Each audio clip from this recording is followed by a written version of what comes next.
Balita na tayo kasi nandito na pala ang ating correspondent na si Bril Montalvo. Bril, magandang hapon. Bril, ano ba yung... Yes, Maricel, Jovi, Chiki. Sige, go ahead, Bril. Maricel, Jovi, Chiki, magandang hapon din sa inyo dyan sa studio. Kanina ngang umaga, sinabi ni Vice President Sara Duterte sa isang ambush interview sa pagdalo niya sa isang LGBT community event dito sa Cagayan de Oro City na tatakbo sa susunod na eleksyon o ito ngang 2025 midterm election bilang senador ang kanyang ama na si dating Pangulong Rodrigo Duterte maging ang kanyang dalawang kapatid na si Davao City Mayor Sebastian Duterte at Davao City 1st District Congressman Paulo Pulong Duterte. At sinabi din ni Vice President Sara Duterte kanina, ang payo umano or ang sinabihan umano siya ng kanyang ina na si Elizabeth Zimmerman Duterte na babalik na siya or patatakbuhin siyang muli bilang mayor sa lungsod ng Davao at sinabihan din siya na si Davao City Mayor Sebastian Duterte ay tatakbo bilang presidente ngayong 2028 presidential election. Pero nilinaw ni Vice President Sara Duterte na hindi ito magbibitiw sa pwesto bilang vice presidente. Paano yun? Oo nga. Paano yun, Bril? Hindi siya magbibitiw.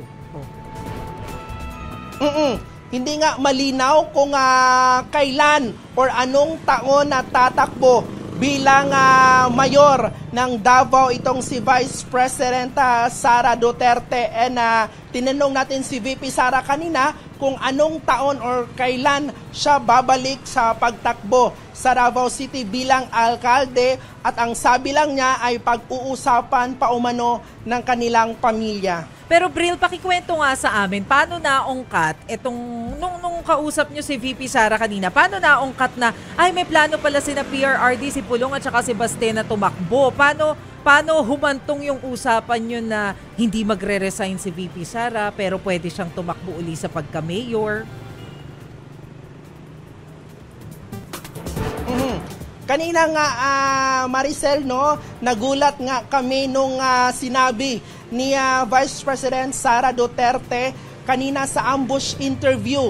Noon nga yung kanyang pasabog na tatakbo bilang senador itong kanyang tatlong miyembro sa kanilang pamilya Duterte. Kasi nga tinanong siya kanina kung ano ang kanyang plano sa susunod na taon sa midterm election, kung mai-endorso ba siya ng mga politiko or wala, at yun ang sagot niya na pasabog na tatakbo bilang senador si former President Rodrigo Duterte, Davao City Mayor Sebastian Duterte at Davao City 1st District Congressman Paulo Pulong Duterte.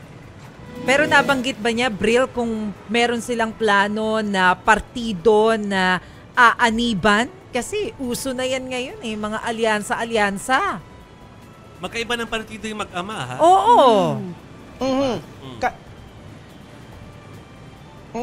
Yes, kanina ay tinanong din natin si VP Sara kung ano ang kanyang plano sa next election, itong midterm election, kung may mga partido ba siya na